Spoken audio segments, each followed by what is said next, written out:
Em 2003, os gestores do Sistema Municipal de Ensino de Cajamar, cidade que fica a 38 quilômetros de São Paulo, perceberam que era preciso fazer mudanças nas propostas de educação de jovens e adultos. O primeiro passo foi buscar parceiros.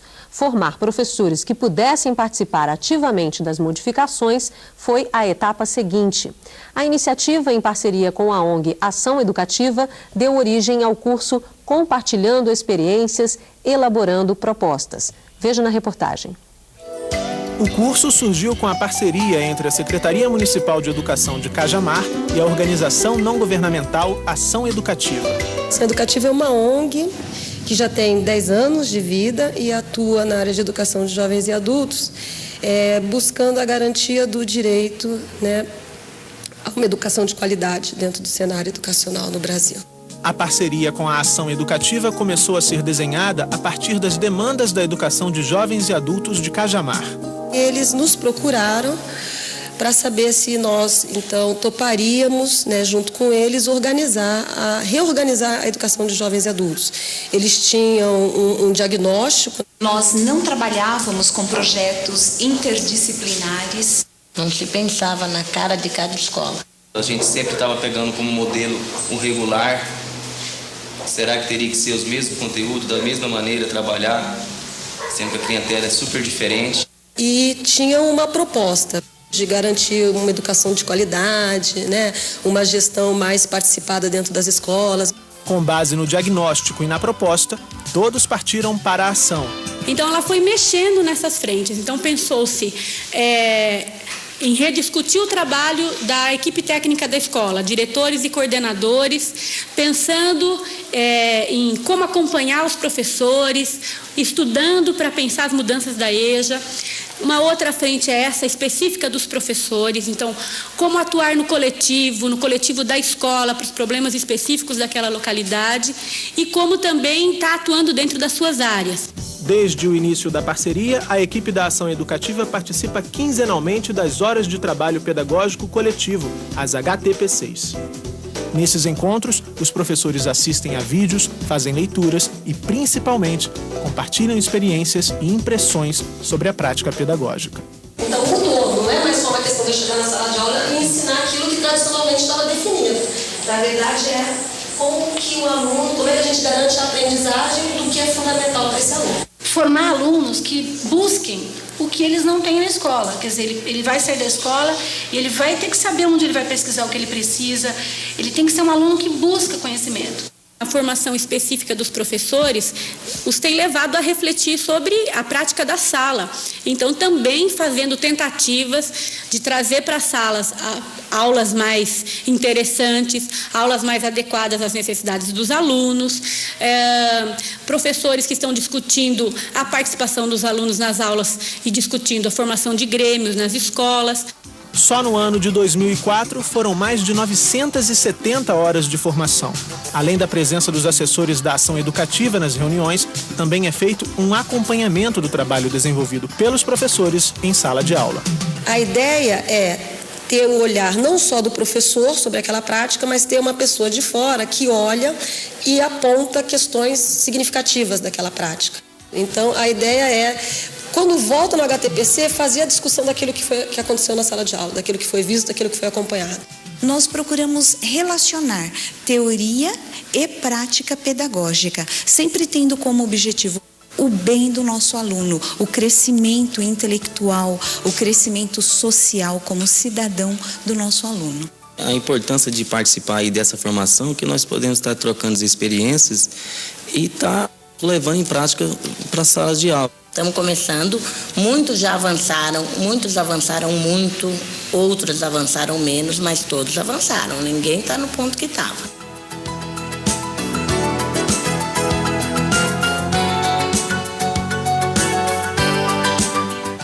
Professora Ana Valesca, nós vimos nesse vídeo aí ONG, uma secretaria, que busca parceria com uma ONG e que vai desenvolver um trabalho com professores de um município.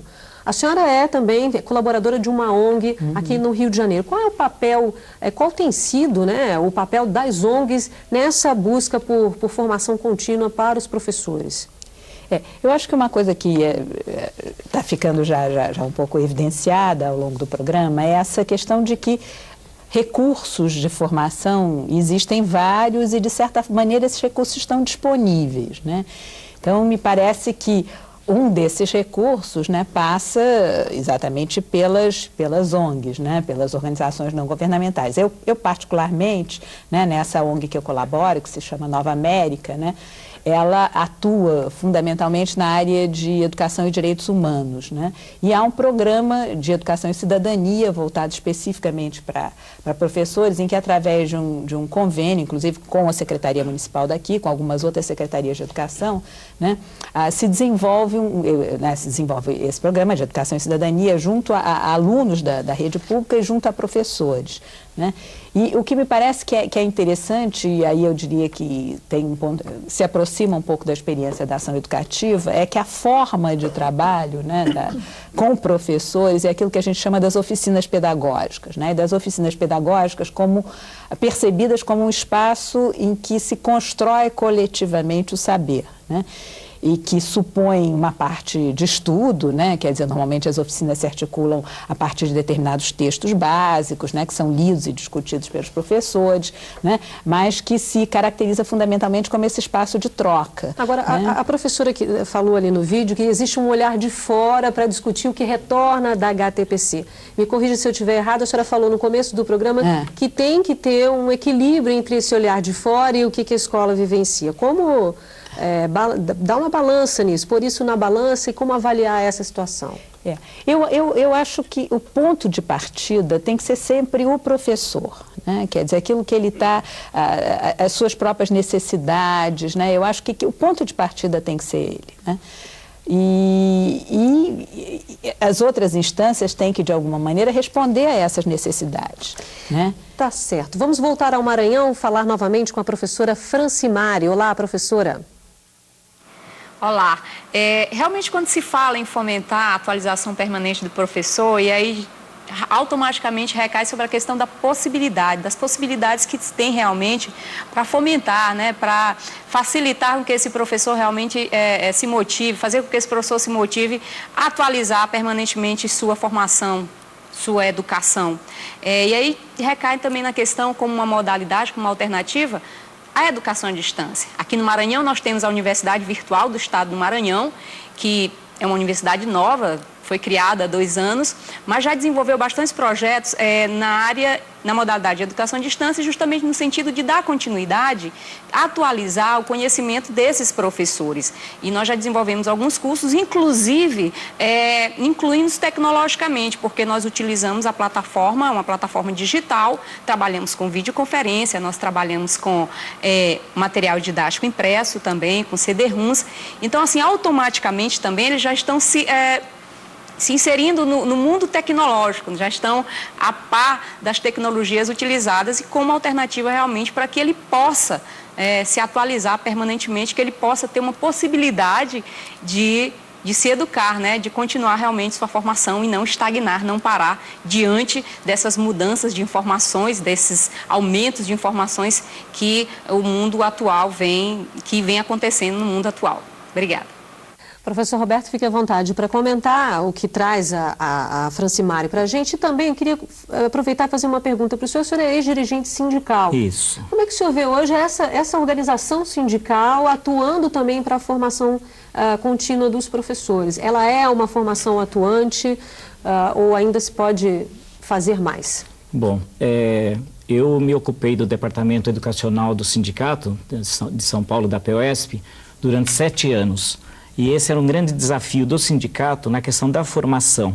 Como que a gente podia lá equacionar, juntar, articular a formação sindical à formação pedagógica do professor, né? E isso, através de pesquisas internas com a categoria, com os associados, essa demanda ela aparecia muito nitidamente, que não só o professor queria ter uma formação também sindical, além das questões funcionais ali do professor, jurídicas do dia a dia, ele clamava por uma participação do sindicato na formação dos professores. Então foi a partir daí que nós começamos a intensificar as ações todas no campo pedagógico, né, articulada com a formação sindical. Então esse foi um desafio muito grande do sindicato, porque esbarrava na questão de concepção sindical, qual o papel do sindicato, se o sindicato de professores, ao atuar na formação contínua, não estaria deixando um pouco o governo ou os sistemas de ensino um pouco mais livres para não fazer nada. Livres para não fazer, né? Mas à vontade para não fazer, né? A formação sindical. Mas já temos lá 10 anos de experiências e eu acho que foi o caminho acertado, né? Tantos professores reconhecem isso daí, essa participação do sindicato, na sua formação também do dia a dia, além de outras formações. Portanto, as parcerias, elas são, e quando a Francimari, vou voltar à Francimari, ela coloca dessa questão da ação. Eu vivo lá no dia a dia também da escola e os professores às vezes ficam incomodados porque às vezes já leram a publicação, artigos e leram bastante, mas o passo seguinte nós temos uma dificuldade em dar, que é o passo da ação mesmo. Pegar toda aquela reflexão, o que se conseguiu através dos livros, dos pensadores aí, e traduzir isso daí no dia a dia da escola, sabe? Na sua prática do dia a dia, na sua sala de aula, né? Então o professor, ele fica angustiado, assim, ele fala, tô lendo bastante, mas e daí? Né? Qual o próximo passo? Então eu acho que o papel da coordenação, da direção é articular isso daí dentro de um projeto político-pedagógico da escola, como nós vimos no vídeo a experiência de Cajamar, que é justamente isso, acho que para dar um norte na escola, né, deixar muito claro qual que é o projeto da escola. Há pouco tempo, a última série que a gente teve no semestre passado, sobre retratos da escola, a gente fez uma entrevista com a escritora Ana Maria Machado e ela deu um depoimento dizendo que não via muito o professor se organizar para cobrar formação contínua do Estado, da secretaria em que ele está inserido. O que o senhor acha dessa afirmação? O senhor acredita que isso não aconteça de fato? Eu acho que discordo um pouco da informação, né, da professora, porque é uma demanda muito grande, o professor quer isso daí, ele a todo momento ele sabe que também que é um buraco na escola, a questão da formação, né? E ele tem essa exigência muito grande também, né?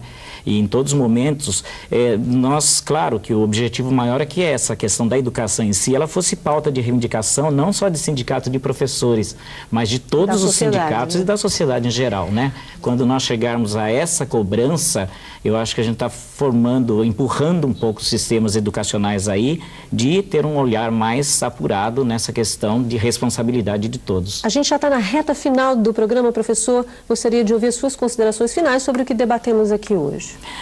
Olha, eu agradeço aí a participação, né? Acho que foi muito interessante e a escola, a educação é um desafio.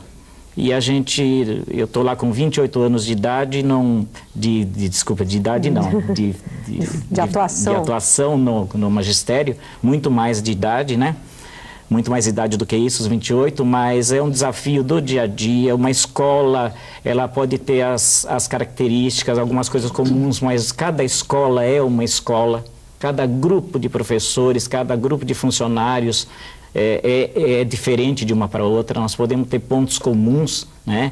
E é sempre o desafio colocado isso daí na nossa profissão de educador, de nunca desanimar, né? De sempre saber que existem possibilidades, às vezes elas não estão longe, estão muito próximas, mas talvez a gente não tenha ainda conseguido enxergar as possibilidades e traduzir isso daí na prática do dia a dia, sempre visando essa escola inclusiva, de qualidade, democrática, que atenda a toda a população. Ok. Obrigada, professor. Professora Ana Valesca, suas considerações finais.